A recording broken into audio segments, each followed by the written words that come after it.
వే gold trusted gold buyers మీరు తాకట్టు పెట్టిన బంగారాన్ని విడిపించి ఈ రోజు ఉన్న మార్కెట్ ధరకు కొనబడను. టెలిగ్రామ్ కు ఢిల్లీ హైకోర్టులో ఎదురు దెబ్బ తగిలింది. ఇక టెలిగ్రామ్ యాప్ పై తాత్కాలిక బ్యాన్ విధించడం జరిగింది. ఈ మేరకు కేంద్రం ఉత్తర్వులను సమర్థించింది ధర్మాసనం. ఇక కేంద్ర ప్రభుత్వం అయితే నీట్ ఎగ్జామ్ నేపథ్యంలో కూడా మరొకసారి ఈ పేపర్ లీకేజ్ గానీ ఇవన్నీ జరగకూడదని చెప్పి టెలిగ్రామ్ యాప్ లో ఎంతటి ఫైల్స్ అయినా గానీ అక్కడ పంపించుకోవడం జరుగుతుంది. అదేవిధంగా వాటన్నిటిని ఫాలో కొడితే చాలు, ఎన్క్రిప్టెడ్ ఉంటుంది కాబట్టి టెలిగ్రామ్ యాప్ లో మొత్తం కూడా చూసుకోవచ్చు, ఆధారాలు కూడా లభించవు. సో ఈ నేపథ్యంలో టెలిగ్రామ్ యాప్ మీద ఈ నీట్ ఎగ్జామ్ వరకు కూడా ఒక బ్యాన్ విధించడం జరిగింది. అదే విధంగా మరికొన్ని రోజుల పాటు కూడా మెసేజ్ ఎడిటింగ్ విషయంలో కొన్ని ఆప్షన్స్ కూడా తీసుకొని రావడం జరిగింది. ఎడిట్ చేయకుండా ఉండే విధంగా వీటన్నిటి ఆప్షన్స్ తీసుకొని రావడం జరిగింది. ఇక దీని మీద టెలిగ్రామ్ కోర్టుకు వెళ్ళటం జరిగింది. ఇక ఏదైతే కేంద్ర ప్రభుత్వం ఇచ్చినటువంటి ఆదేశాలు ఉన్నాయో వాటిల్లో కలగజేసుకోలేమంటూ కూడా ఇప్పుడు కోర్టులో ఈ పిటిషన్ డిస్మిస్ చేశారు. టెలిగ్రామ్ వేసిన పిటిషన్ ను ఢిల్లీ హైకోర్టు కొట్టివేయడం కూడా ఇప్పుడు చర్చనీయాంశంగా మారినట్లు చూడొచ్చు. టెలిగ్రామ్ తనకి ఊరట లభిస్తుంది హైకోర్టులో అని భావించింది, కానీ టెలిగ్రామ్ వేసినటువంటి పిటిషన్ ను కొట్టివేయడం జరిగింది. ఇక టెలిగ్రామ్ పై ఈ నెల 22 వరకు అయితే ఆంక్షలు కొనసాగనున్నాయి. నీట్ రీ ఎగ్జామ్ దృష్ట్యా టెలిగ్రామ్ మీద తాత్కాలికంగా బ్యాన్ విధించడం జరిగింది, ఆంక్షలు విధించింది. జూన్ 21వ తేదీన నీట్ రీ ఎగ్జామ్ జరగబోతోంది.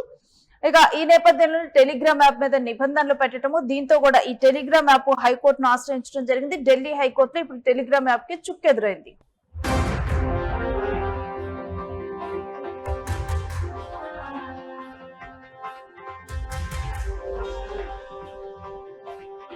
ఇక ఈ అంశం గురించినటువంటి డీటెయిల్స్ మా ప్రతినిధి వెంకట్ అడిగి తెలుసుకుందాం.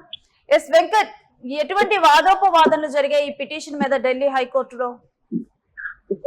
రేణు, ఈ టెలిగ్రామ్ యాప్ కి సంబంధించి కానీ నీట్ ఎగ్జామ్ కి సంబంధించి కానీ మనం గత 2 నెలల నుంచి కూడా కొన్ని ఆరోపణలు వింటూనే ఉన్నాం. ముఖ్యంగా నీట్ ఎగ్జామ్ ని రద్దు చేస్తూ ముఖ్యంగా రాజస్థాన్ సహా కొన్ని ప్రాంతాల్లో పేపర్ లీక్ అయింది అనేటువంటి ఆరోపణలు రావడం, ఆ తర్వాత అది రుజువు కావడం, ఆ తర్వాత నీట్ పరీక్షను రద్దు చేయడం, ఇవన్నీ కూడా జరిగినటువంటి పరిస్థితి మనం చూస్తూనే ఉన్నాం. ఇక ఈ నేపథ్యంలోనే ఇక ఈసారి నిర్వహించేటువంటి నీట్ ఎగ్జామ్ కు సంబంధించి, ఈ నెలలో నిర్వహించబోయేటువంటి నీట్ ఎగ్జామ్ కు సంబంధించి అటు ఎటువంటి ఇబ్బందులు కూడా లేకుండా ఉండే విధంగా అటు భారత ఆర్మీ సహకారం, ఇండియన్ ఎయిర్ ఫోర్స్ సహకారం తీసుకునేటువంటి ప్రయత్నం చేస్తున్నారు. అలాగే ఇక్కడ ముఖ్యంగా ఏదైతే టెక్నాలజీకి సంబంధించి చూస్తే టెలిగ్రామ్ యాప్, మెసేజింగ్ యాప్ ఏదైతే ఉందో, ప్రముఖ మెసేజింగ్ యాప్ టెలిగ్రామ్ లో నీట్ ఎగ్జామ్ పేపర్ లీకేజ్ కి సంబంధించి కానీ లేదంటే ఎడిట్ ఆప్షన్స్ ఏవైతే ఉన్నాయో పేపర్ కి సంబంధించినటువంటి కొన్ని క్వశ్చన్స్ కూడా అందులో పోస్ట్ చేస్తున్నారు. దీని ద్వారానే కొంతమందికి ఆ విషయం తెలుస్తోంది, కొన్ని ఛానల్స్ ద్వారా అనేది ప్రధానంగా ఉన్నటువంటి ఆరోపణ. అందుకనే ఇక్కడ కేంద్ర ప్రభుత్వం దీనికి సంబంధించి నిషేధాన్ని, ఎగ్జామ్ పూర్తయ్యే వరకు కూడా కొన్ని రోజుల పాటు నిషేధాన్ని విధించినటువంటి పరిస్థితి కనబడుతోంది. అయితే ఈ అంశానికి సంబంధించి అటు కోర్టులోకి, ఢిల్లీ హైకోర్టులో పిటిషన్ దాఖలు చేసినటువంటి పరిస్థితి.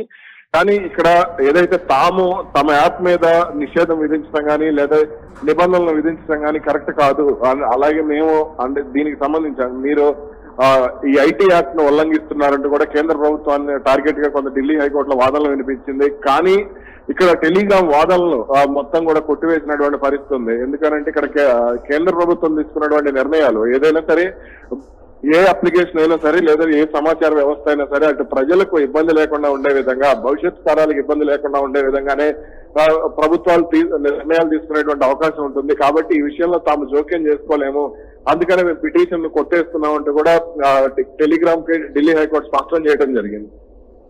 Right Venkat, thanks for the details. ఇక ఏదైతే నీట్ రీ ఎగ్జామ్ పకడ్బందీగా నిర్వహించాలని, నీట్ రీ ఎగ్జామ్ లో అసలు ఈసారి ఎటువంటి అవకతవకలు జరగకూడదని చెప్పి ఇప్పటికే దీంట్లో ఆర్మీని రంగంలోకి దించింది. ప్రశ్న పత్రాలు తరలించడానికి ఆర్మీ హెలికాప్టర్లను ఉపయోగిస్తూ ఉన్నారు. దీంతో అసలు ఎటువంటి అవకతవకలు జరగకూడదు కాబట్టి ఇక టెలిగ్రామ్ యాప్ మీద కూడా కొన్ని నిబంధనలు విధించడం జరిగింది. ఈ నెల 21వ తేదీన నీట్ రీ ఎగ్జామ్ జరగబోతుంది. ఇక 22 వరకు ఈ యాప్ నైతే బ్యాన్ లో ఉంచబోతున్నారు. ఆ తరువాత కూడా 30వ తారీఖు వరకు కూడా దీంట్లో ఆప్షన్స్ ఏవైతే మెసేజింగ్ ఆప్షన్స్ ఉంటాయో వాటిని ఎడిట్ చేసే విధంగా లేకుండా ఆప్షన్స్ అయితే దీంట్లో మార్చనున్నారు. మొత్తం కూడా టెలిగ్రామ్ యాప్ లో ఒక ఎన్క్రిప్టెడ్ డేటా ఉండకపోవటం, వీటన్నిటి కారణాలతో కూడా టెలిగ్రామ్ యాప్ మీద ఈ నిబంధనలు అయితే విధించడం జరిగింది. ఇక దీని మీద టెలిగ్రామ్ యాప్ యాజమాన్యం హైకోర్టును ఆశ్రయించడం, ఇంకా వాదోపవాదన తర్వాత హైకోర్టు ఈ పిటిషన్ లో మేము జోక్యం చేసుకోలేమంటూ ఈ పిటిషన్ ను తిరస్కరించింది.